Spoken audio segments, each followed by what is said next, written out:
nobody can keep watching people getting slaughtered to this extent and just be okay with it. It's just, it goes against human nature. And I think there is this moral revulsion at Israel. And yet we're supposed to reassure them, spare their feelings. I don't think so. When has Israel ever honored an agreement? When have they ever respected Lebanese territorial integrity? People in general spend too much time and too much effort tiptoeing around the criticism that needs to take place against this horrendously violent, genocidal, hateful, racist, parasitic colony. But I believe that someday people will come to see that the things I say are wholly reasonable.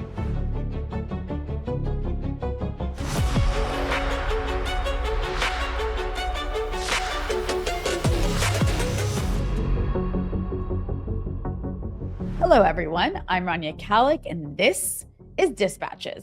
It's been over 1,000 days of live-streamed Israeli genocide in Gaza, and the ground is shifting. In the US, candidates who refuse AIPAC money and call the genocide by its name are toppling incumbents. And the establishment's answer has been a full-blown Red Scare. To get into all of this, plus Lebanon, Iran, and much more, I'm joined by Palestinian novelist, poet, and activist Susan Abulhawa, author of Mornings in Jenin, and one of the most uncompromising voices we have. But before we jump into it, this is just part of this episode. The full interview is available to Breakthrough News members only. You can become a member at our website, which just got a fantastic makeover. Just go to breakthroughnews.org/subscribe. And as always, be sure to hit the subscribe button here on YouTube and the bell so you get a notification whenever we post new content. And smash that like button and share this episode. It helps boost us in the algorithm that hates us. And if you appreciate this show, you can also donate below on YouTube. Susan, welcome back to Dispatches. It is such a pleasure to talk to you today. Always a pleasure to talk to you, Rania. There's like so much I want to get into and I want to get your take on. But first, tell us how amazing your weekend was. I'm sure that you had July 4th celebrations because, it's 250th anniversary of America. I can imagine the patriotism was just all over the place. I mean, the funeral of Imam Ali Khamenei has eclipsed really all of that. So that's all that was on my feed. Also, I really am against fireworks. I think they're just, I'm an animal lover and they terrify wildlife. They terrify my pets. So usually July 4th, I spend the day in our, just cuddling my dogs and my cat to make sure everybody's okay because they're terrified and, it pollutes the water, it pollutes the air. So I'm not a fan. Yeah. Well, that's one of many reasons. But yeah, that's actually a really good point. I mean, I was going to say because of the amount of bombings I had to withstand around me this year, fireworks definitely hit me differently because it's like a scary sound. But that kind of speaks to a lot of the things that we're going to be talking about today. You mentioned Iran. I want to get into that. You mentioned, July 4th with regard to it when I get into that. But I think, first I kind of wanted to talk a little bit about some stuff that's been in the news the last few weeks, which is quite exciting, but also with some caveats. I think it's super interesting that Palestine has become this litmus test in these Democratic primary elections across the country. I mean, you have people like this woman, in Claire Valdez, and another woman, Daria Lisa, in New York City. You have Mila Kiros in Colorado. You have Abdul El-Sayed in Michigan. Everybody except Abdul El-Sayed has won their primaries.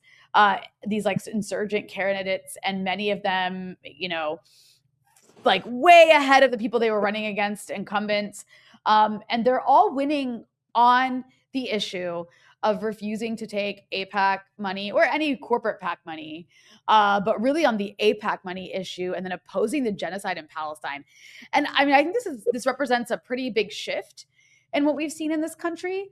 And so I'm curious your general thoughts. Like, why do you think the issue of Palestine, the issue of Israel's genocide in Gaza, is defining these Democratic primary elections across the country? I think when the genocide started, I mean that was the beginning of this American awakening, and we've seen it not just across the Democratic Party, but also across the Republican Party. I mean, it's really across across the general population of the United States. And like today, I was just watching this clip of these two veterans talking. One of the veterans was dispatched to Israel where they were doing something with the Israelis, and he said, and you know, all of us, the Americans, the American soldiers, they started a group amongst themselves, and they were saying, "Are we the baddies?" You know, they were repeating that clip, "Are we the baddies?"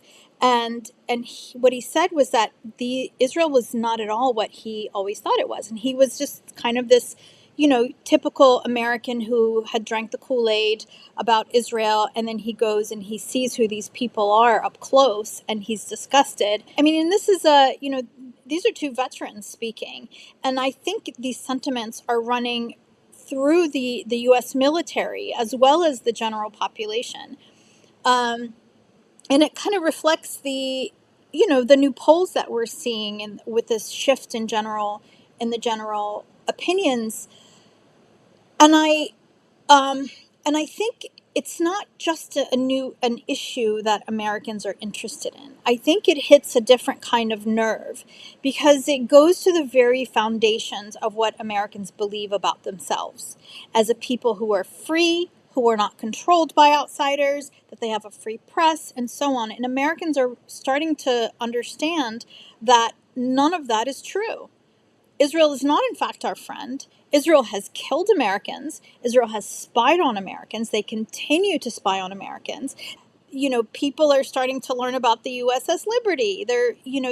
And about the multitude of false flags that have occurred throughout their history. So this is like all new information that Americans are just starting to learn about, and I think it has an infuriating effect on people.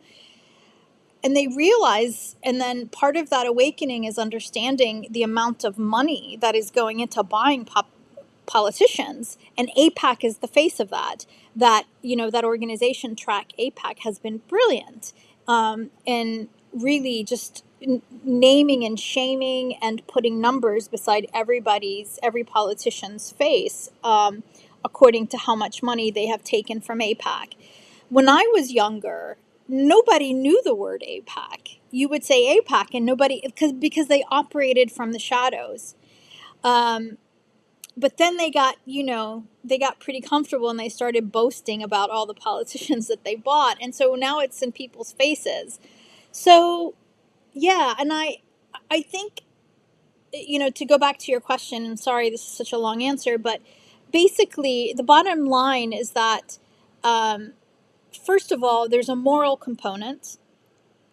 Nobody can keep watching people getting slaughtered to this extent and just be okay with it. It goes against human nature, and I think there is this moral revulsion at Israel. Then there is the issue of, the question of Israel controlling American politicians, taking money from an organization or an institution that spends millions and millions and millions of dollars buying politicians for the sake of a foreign government. So there's that. There's wanting to sort of like elect people who are not beholden to a foreign country. And then the final component is this new narrative that's emerging of, who runs things, whose interests are these people acting in. It's certainly not in the interest of the average American.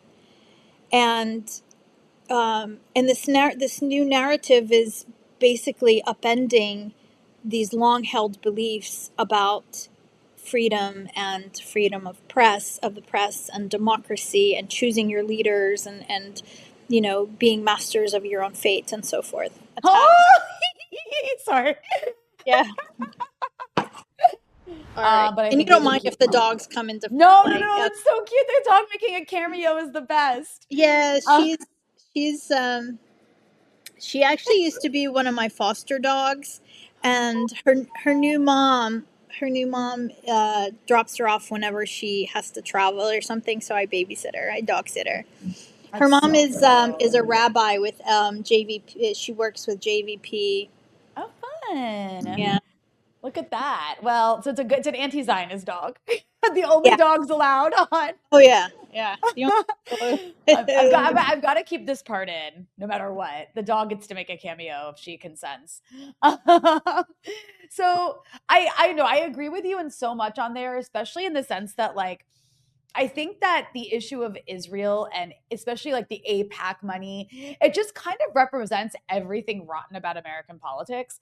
So I think it's become also a litmus test because, like, if you suck on this issue, you're going to suck on other issues. You know what I mean? yeah, Like, if after 2.5 years of genocide live streamed, after more than 1,000 days of watching babies have their limbs chopped off and heads chopped off by Israeli bombs that we're paying for, if after all that you can still be bought to support yeah, that disgusting behavior and policy, then like you have no soul. You can be bought for anything.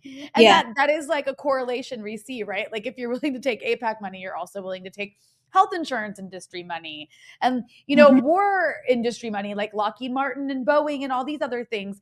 And you're just willing to be like a soulless coward who will sell for anything, like a prostitute. So I feel like it's become kind of a way of distinguishing between who is a real person with like a soul and Yeah. who isn't. And in politics, that's very important because a lot of politicians are quite soulless. But Um, even before the genocide, Rania, people were. I mean, this sort of being fed up with Washington, the establishment, has been bubbling for a long yeah, time. But people yeah. did not quite have the language, to be honest. They didn't quite have the facts. They just understood that Washington was corrupt, that they were not working in their interest. People were tired of the forever wars. And that's like the main reason that Trump even got elected. So there is this background, and then you add a genocide, a live stream genocide on top of that, that strains the people's sense of morality, and then they hear their politicians saying that calling it self defense and things that go against like Just total gaslighting. Just total total gaslighting. total gaslighting, and I think people are fed up with it, and Yeah. so it's natural that then become the litmus test, like yeah. And it's great. Honestly, it's super great to see. That said, like I know that Zohran Mamdani, I think this is kind of like an extension of the Zohran Mamdani moment in the sense that like he ran on a lot of progressive issues, on a lot of left issues, but one of the defining issues of his election was the genocide in Gaza and his willingness to consistently call that out. And then of course I bring up Zohran because I think like at the same time, this is the caveat I have. And I think it's he has been good on a lot of things. I was really happy, for example, he did not go to the Israel Day parade and he Hmm. didn't let them pressure him into going to that fascist performance that unfortunately some others that he's kind of allied with did go to. But that said, he did capitulate to pressure to condemn you several months ago. And to condemn you after Zionists like attacked his wife for doing artwork with someone that you worked with.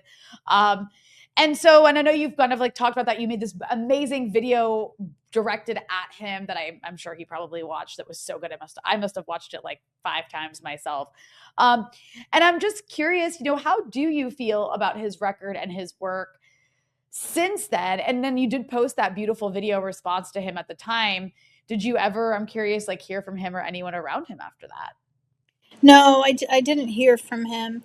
And honestly, it's kind of I put it behind me, and I meant it. I think in when I recorded that, I said, and I meant it sincerely. I'm not really mad at him, to be honest. Like I was disappointed, and I'm disappointed that he didn't reach out to me either, privately or at least privately. But I I don't know what it's like to be in his position. I do give him some grace, to be honest. I feel sick when I see some of the racist attacks against him. It's I it's terrible, and I feel bad for him. I really do. To have to hear stuff like that, that is just so um denigrating to his personhood, to his religion, to the color of his skin. I mean, it's stuff that would not be acceptable for anybody else. It's still okay to say about Muslims in general. So I have compassion for him, and but honestly, he has been amazing. He has shown. I mean, he stood his ground on a lot of things, and I respect that. Um, I think he erred when it came to me. He made a mistake. And it was a knee jerk reaction, maybe because it had to do with his wife, and there's, and sort of a reflexive instinct to protect her, because she didn't sign up for any of this. And, but I care about the policies and the things that he has done for New Yorkers, and the moral stands that he has taken, and that has to be acknowledged, and I respect him for that. I hope someday he will see the error of his ways when it came to me. And maybe he already has. I recognize that maybe it feels like a liability for people to be associated with me. Um, but I believe that someday people will come to see that the things I say are wholly reasonable, um, and warranted. Um, I think people in general spend too much time and too much effort tiptoeing around um, the criticism that needs to take place against this horrendously violent, genocidal, hateful, racist, parasitic colony. The fact that they're Jewish is immaterial. I would say the same thing if it was regardless of who it was. But I think the fact that they're Jewish is that it's a Jewish colony, that it's a Jewish genocidal society, is what makes people recoil when I call them parasites, or I call them ghouls or demons. But they're all of that.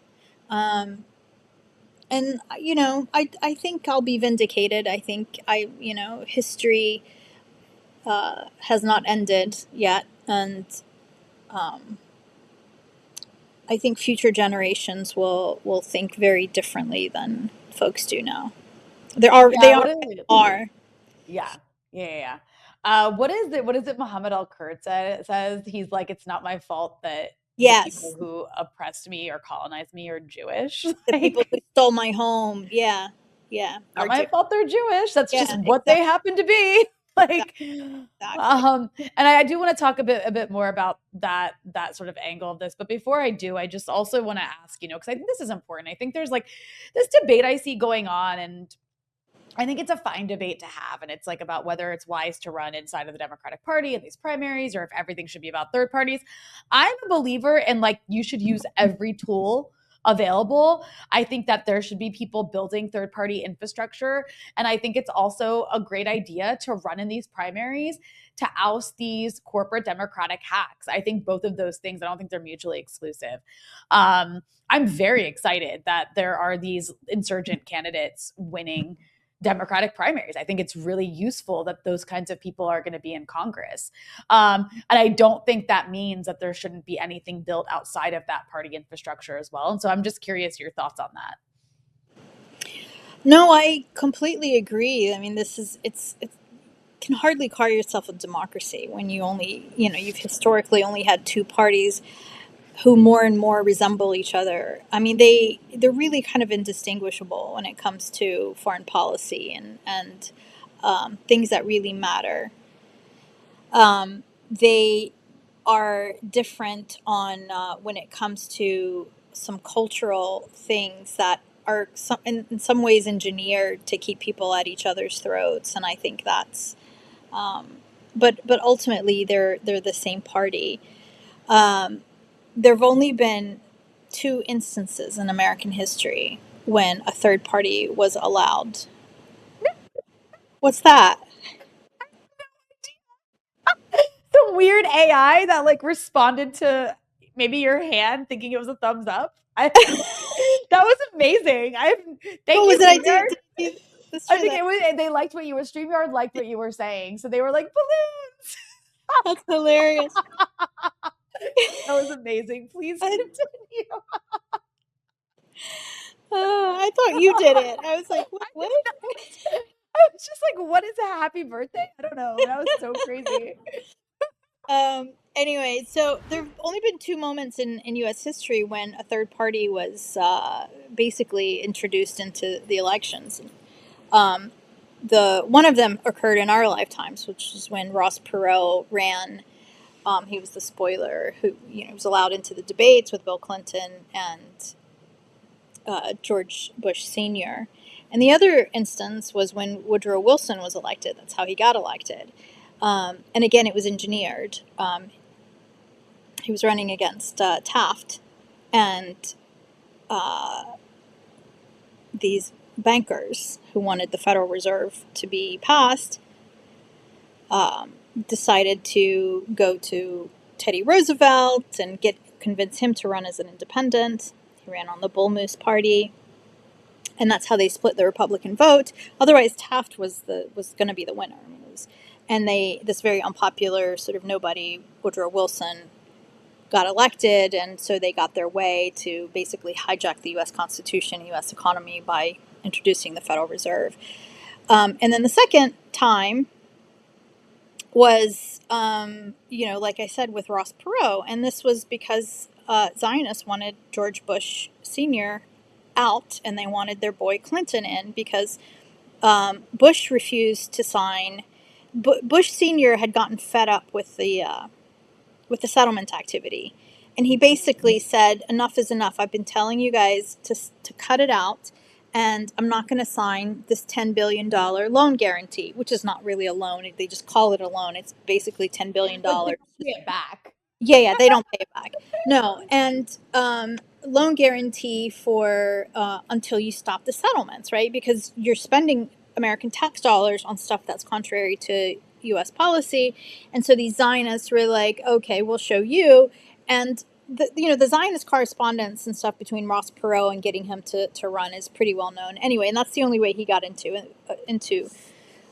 the debates. He split the Republican votes, and their boy Clinton got in. And one of the first things he did was to approve that $10 billion basically grant to Israel. So the two-party system, I say this to say that it's been tightly controlled by a small group of ruling elite.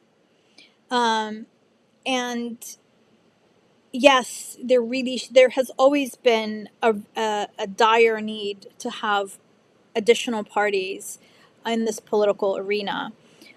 The Greens have been struggling mightily and they've gained some grounds. They're really the only ones that are still standing.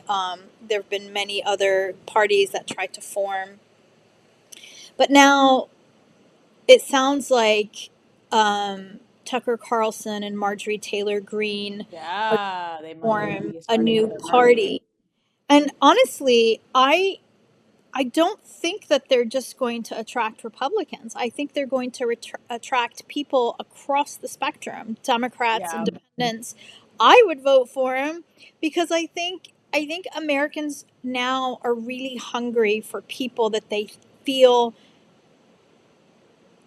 genuinely want to represent the interests of average Americans. Um, regardless of whether or not they are socially aligned, um, people are starting to understand that these things don't matter as much as they thought they did. And well, so could I actually listen? I actually yeah, think that this is where it's a mistake to just, because I think there are people who are like, no, you should only try to change the Democratic Party and run in the Democratic Party. And I disagree with that for so many reasons. But I also am just like, you're literally ceding the ground to people like Tucker Carlson and Marjorie Taylor Greene to then have that like insurgent third party energy that would attract people that otherwise would support people left of the Democratic Party.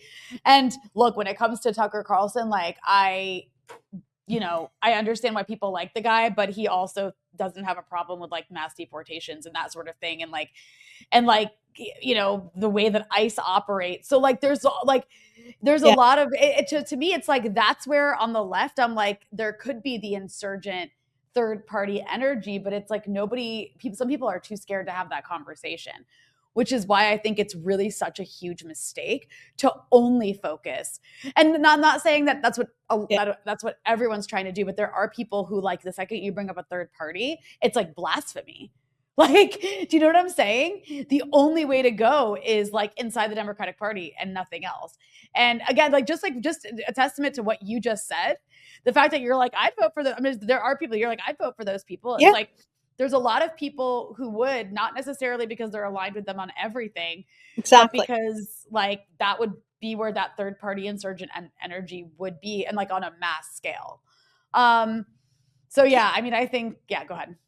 I think I think there. So one of the things I think the mistakes that people make is that is believing that whoever gets into the White House alters the entire landscape of the United States. Um,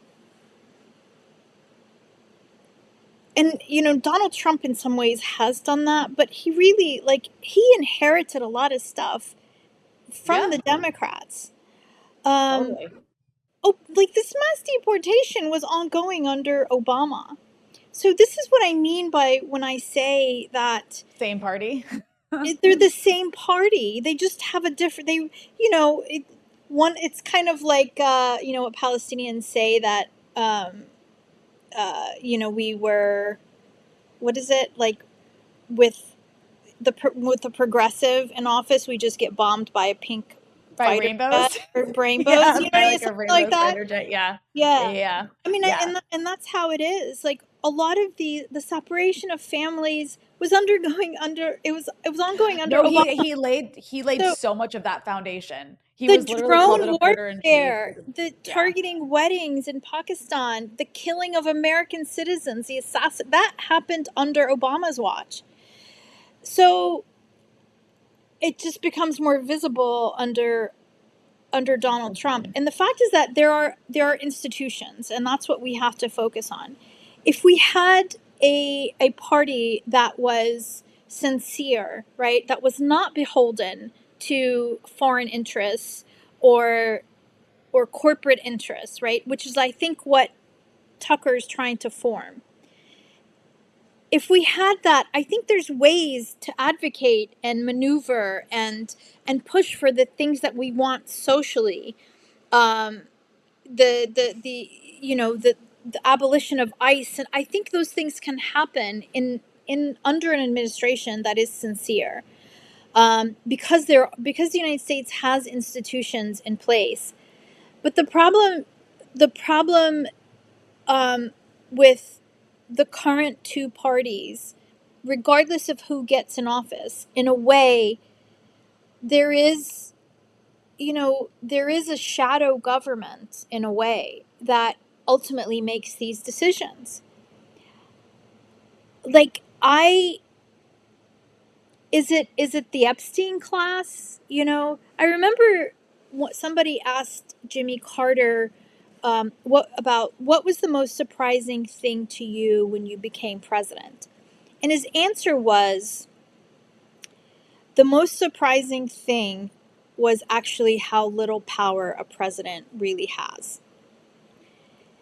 So, you get these, and actually Putin said it too. He said one time, he was talking about, you get sometimes presidents who mean well, they get into office, but then these men in black suits and briefcases come in and they tell them how it really is. Putin said that, right?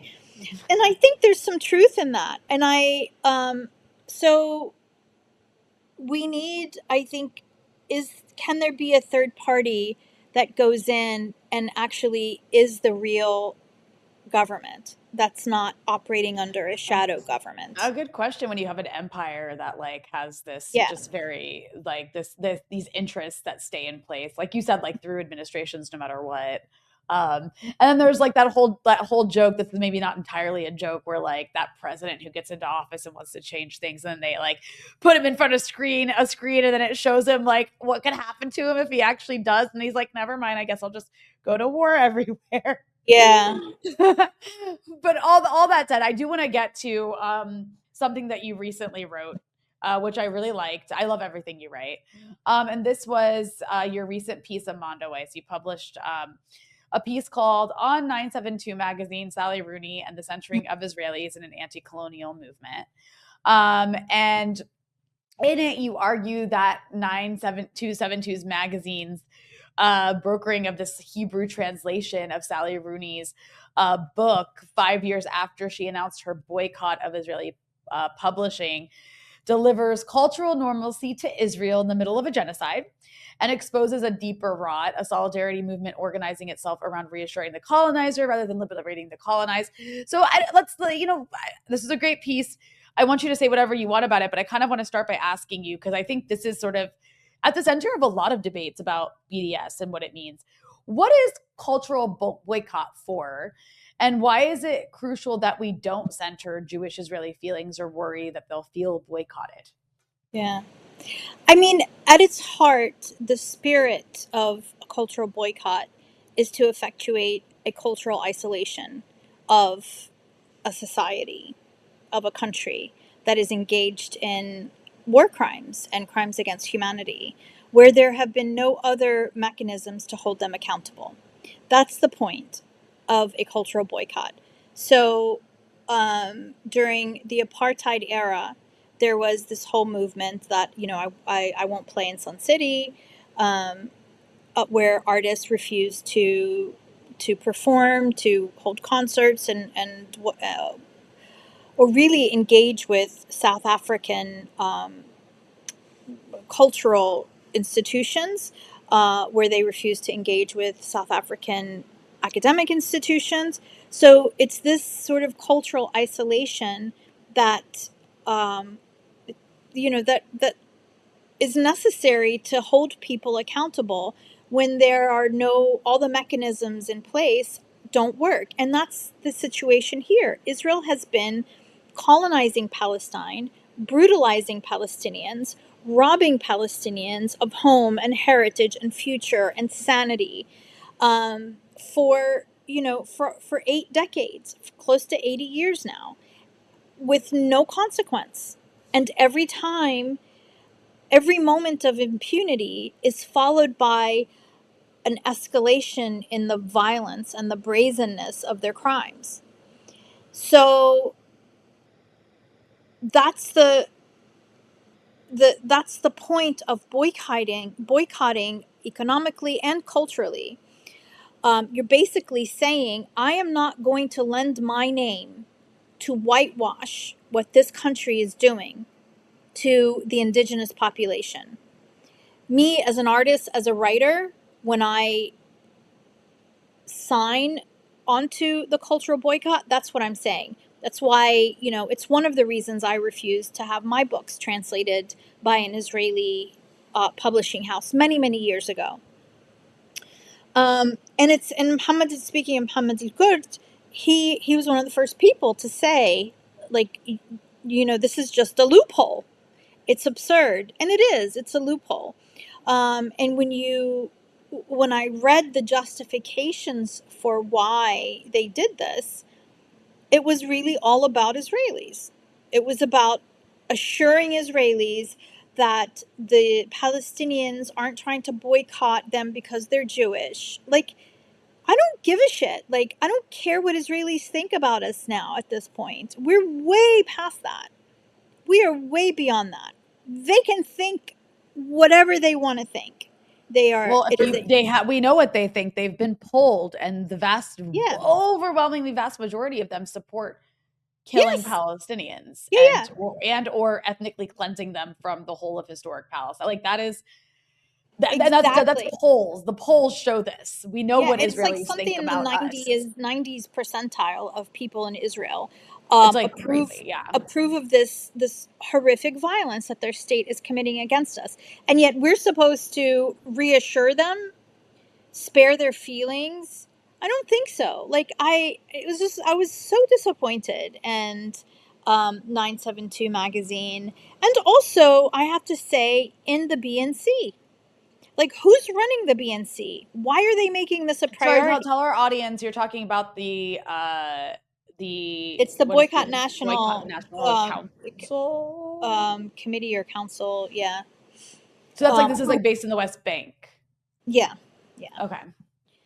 And I mean, ostensibly, it was meant to be a a large group of civil society, but in reality, over the years, it has distilled down to a handful of personalities who are making all the decisions. Yeah. And, and it's unfortunate. And I don't know who's making these decisions now. I mean, I have a sense of who's doing it, but I think, um, they have to get back to the larger group and have a consensus, because I don't think most Palestinian civil society gives a shit at this point what Israelis think about them. I think that, Palestinians are just trying to survive. They're trying to live their lives and not be slaughtered day in and day out, have their houses burned by these rabid settlers who come from Brooklyn every day. So the idea that Palestinian civil society would sign off on this is unbelievable to me, and I don't believe it. And I think this is a decision of a group of people who, unfortunately, um, you know, are misguided at this point. I'll put it that mildly. I mean, there's also this like internalized colonialism for some Yes. people where like there's a need for this kind of like validation. There's almost like an excitement at the idea of like getting the, oppressor to like be on your side. Yeah. And I think that's like a problem in general. Like, it goes beyond Palestine, obviously. Just like the second a white person says something that people want to hear, like who are, in our region or other regions, like you'll see them Yeah. promoted so quickly because they're like, oh my God, a white person said what we all know and like have already all been saying. Yeah. So Yeah. there's probably some aspect of that. I'm not, that doesn't justify it at all. It's actually quite a problem. I I think think within that's our fine in the societies. general population. We find that, but when you are in a position of leadership, Yeah. right? Um, Having that sort of internalized inferiority, that colonial mentality will just reproduce colonialism every Yeah. time. I look at Joseph On. Speaking of Lebanon, I'm glad that you made that segue for me. You know, I just this weekend was you actually sent me this video. I hadn't even seen it myself until you sent it to me. I actually didn't even notice these billboards. Oh, But there was these endless streams of these like expensive, well, they must be expensive billboards just across Beirut celebrating the 250th anniversary of the United States on this July 4th, despite the fact that, the US arms Israel to destroy Lebanon. But the Israelis are now occupying southern Lebanon. They wouldn't be able to do that without the U.S. green light and again weapons and diplomatic cover. The fact that the U.S. just oversaw the signing of this disgusting surrender deal that is, yeah, promoted and endorsed by the country's president, Joseph Aoun. I actually just, for those who missed it, this is actually so insane. The Israelis with U.S. weapons have killed over 4,300 Lebanese as of today. That could be more tomorrow or the next day, but over 4,300. They're currently occupying a huge portion of Lebanese territory, 10 kilometers into the country, refusing to leave. We have a treacherous government who signed a deal with the Israelis that cements that occupation. and conditions Israeli withdrawal, which the Israelis are promising they won't even do anyway, but conditions that withdrawal and reconstruction aid on Lebanon starting a civil war with Hezbollah. It's completely disgusting. This is the country who's overseen all that. And if you were, this is Beirut over the weekend, and Habib Badah put this video up. He notes that there's no streetlights in some places, but you can see there's these billboards for those who are just listening. These billboards of American flags saying like "Happy 250th anniversary to the U.S. Happy July 4th," and it's billboard after billboard after billboard on the main highway. It's actually quite grotesque. And yeah, unclear who's behind these billboards. Literally one after another. It's crazy. It's like this is the most colonial shit ever. And again, this is the country. Look at that. That's a massive, an entire bridge just covered by this like video propaganda. Happy 4th of July to the U.S. with the American flag waving. Absolutely nuts. And so, anyways, I could not. I watching that actually makes me really angry. Me too. I just described the surrender deal that was signed with the U.S. that was just being celebrated in billboard after billboard. And you know, you're Palestinian.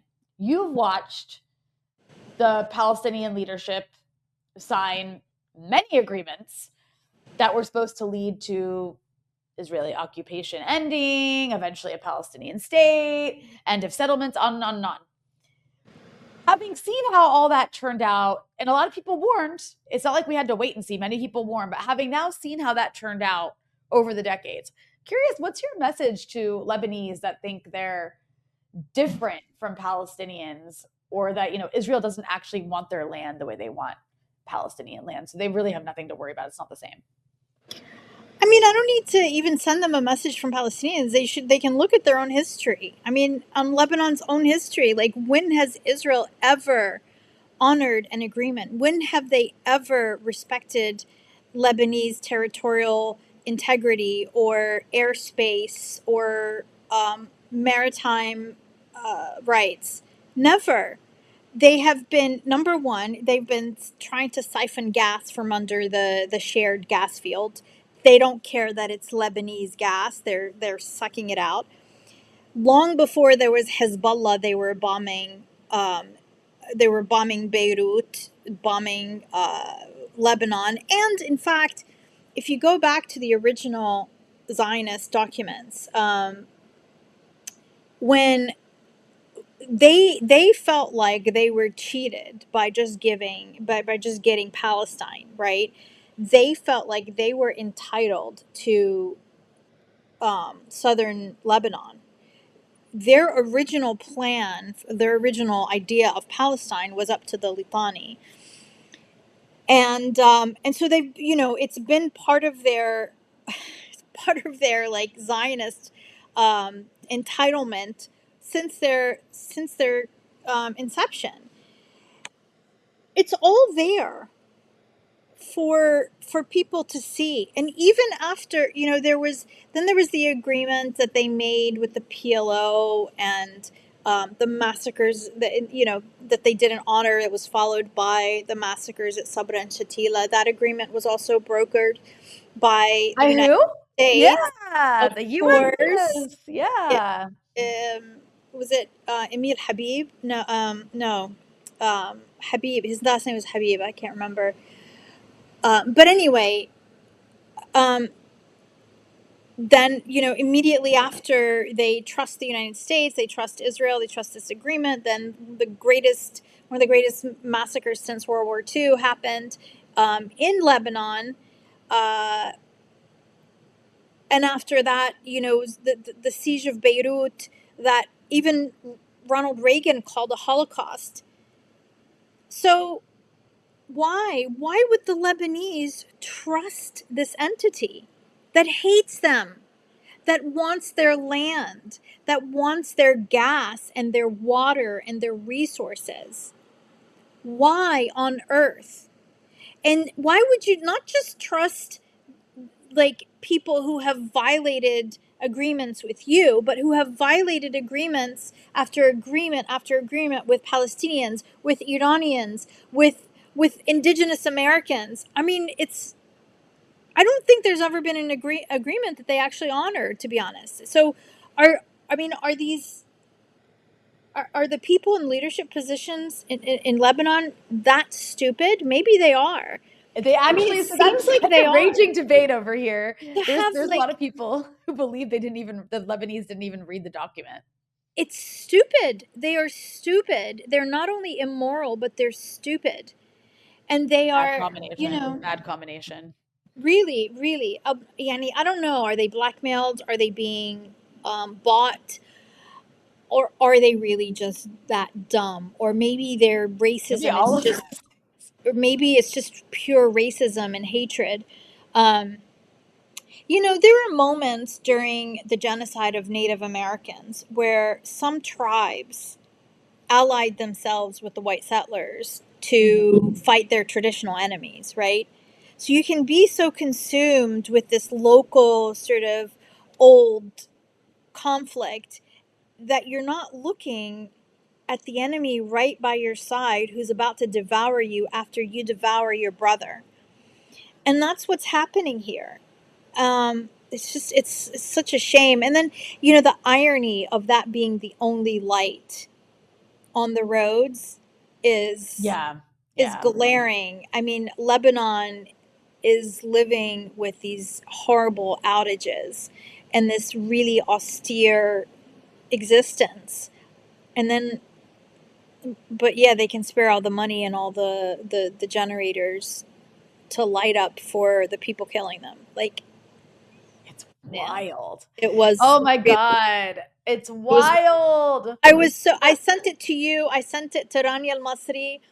I was just, I'm sure Rania completely lost it when she saw yeah, that. yeah, I mean, it's so convoluted, and you're absolutely right. I mean, this is what the Israelis are really good at. They're really good at divide and conquer. yeah, Every colonizer, it's like, as you know, a tale as old as time, but it works every time, right? In so many yeah. ways. And speaking of divide and conquer, I want to show you this video of Netanyahu I saw yesterday. I'm so sorry to subject you to him, but this is part of the divide and conquer. And it's so infuriating because it's so untrue, but so is everything this man says. So let's listen in. Yeah. We also take care of our friends, especially the Christians in the Middle East. The Christian villages in Lebanon, some of them have actually asked to be annexed to Israel because we protect them against the Hezbollah fanatics who want to kill them. And we do the same things with Christians everywhere. Well, you're we protect leading the Christians in the Middle East. You're touching on my next. This is the leader Not of even a, true. no, not It's even a not. little bit true. Please go No. ahead. Please Yeah, go ahead. no. They're literally making it up, and because they're trying to they're trying to get Muslims to attack Christians, and yeah, and it's a total lie. It's an absolute lie, and they have been wanting to plunge Lebanon into a civil war for so long. Ever since the civil war in Lebanon ended, they have wanted to reignite it, and they have tried. And who knows who killed Hariri, really, who was behind that. And who knows who was behind the explosion on the docks. Like, you know, it would not surprise me if it was them constantly trying to sow this sort of internal strife within Lebanon. Yeah. And then the whole Christian thing, like, it's just the villages, like we all saw the videos of your soldiers like desecrating Virgin Mary statues and bombing churches in South Lebanon and destroying solar panels in South Lebanese Christian villages and they killed a priest, for God's sakes. Like, Yep. it's just, who It's are you trying to constant gaslighting. fool? Not just in Yeah. Lebanon, in Gaza. They're like two Yes. of the oldest churches in Christendom. They bombed them. So, but like the oldest churches in the world are in our region. They are in Bilad Hashem, and Israel has been targeting them. Because they probably hate Christians more than they hate Muslims, frankly. Yeah, and they've been appropriating. They've been stealing the church We property in we saw Jerusalem. them Like, punch. We saw like that Israeli beat the crap out of that nun. Yes, Remember? yes. In And Jerusalem? the daily spitting on churches, the spitting on Christians, the spitting on priests, that's like commonplace all throughout Jerusalem. Because their issue with us isn't whether we're Muslim or Christian or whatever. The issue with anybody in their way is that they're not Jewish. That's literally it. So it's just such a blatant lie. And it is infuriating. Actually, you just reminded me, they bombed a synagogue. They bombed the whole synagogue in Tehran during this war. Exactly. They actually also destroyed the synagogue in Beirut, like during the Civil War when they were bombing Beirut. And ironically, Hezbollah repaired it. Do you remember that? Yeah. Hezbollah and then the way paid to repair that synagogue. When they say Hezbollah, they say Hezbollah. They sound so Nazi the way they say it. It sounds like I'm like, why? Like, I'm saying, please keep saying it like that because you sound like Nazis. It's like the way they talk is so similar. Do you know why they, just as an aside, why they say Hezbollah, Hamas, Hummus, because when these people came who have no resemblance to the land, they couldn't utter the letter ha, which is a Semitic. Because they were resurrecting Hebrew. Yes, they were trying to. Yeah, the modern Hebrew is a completely contrived language that actually bears very little resemblance to ancient Hebrew, which is a dead language, and it survived as a liturgical language only in synagogues and stuff. And so they resurrected it, and it's a modern thing. And they took a lot of words from Arabic, from Yiddish, and that's what modern Hebrew is. But they could not pronounce ha, the letter ha, in hummus, and so they just exoticized it and turned it into a ha. So, ergo, that's so embarrassing. It's just every time I see them talk like that, I'm like, you sound like such idiots. Yeah. But it's such an ugly. I'm sorry, I hate the way it sounds. It's a hate. I'm sorry. No, I'm not sorry. Not sorry. Hashtag sorry. Not sorry. Especially like the way these people speak it. I just see the people who are speaking it are committing genocide. So like, even if it sounded beautiful, which I don't think it does, it's the sound of genocide. It's the sound of hatred. Exactly. It's the sound of colonialism. It's the sound of fakeness. All of it.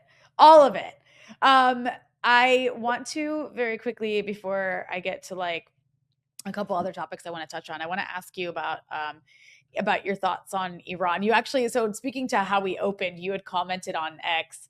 You reposted a video of these masses of people just like out mourning Ayatollah Khamenei. And you said it's fitting and perhaps prescient that this moment of mass outpouring of love, grief, defiance, and national unity in Iran has eclipsed utterly the much touted 250th U.S. birthday celebration, which is very true. It's a very powerful point you're making. And I think it speaks to perhaps a bit too optimistic, but the world's moral center of gravity shifting because of this failed attempt to destroy Iran. Iran is still, of course, in the midst of these negotiations with the Americans once again, but it's clear that the U.S. failed to achieve their goals. And Iran, stood up to the biggest and most destructive empire in the history of the world. And that empire, the U.S., failed, lost, and this war may end up restarting again at some point. It's a very big likelihood, by the way. However, what the U.S. failed to succeed at in the last few months, it's also going to fail at like later on. You know what I mean? It's like you're not going to win this one. You can keep destroying, but you're not going to win this one because Iran has learned how to use the leverage of the Strait of Hormuz. And that's in addition to a lot of other things too. But all that's to say, what do you think Iran, having withstood this war, mean for the region and the world? If you enjoyed this episode and want to hear the rest, become a Breakthrough News member at breakthroughnews.org/subscribe.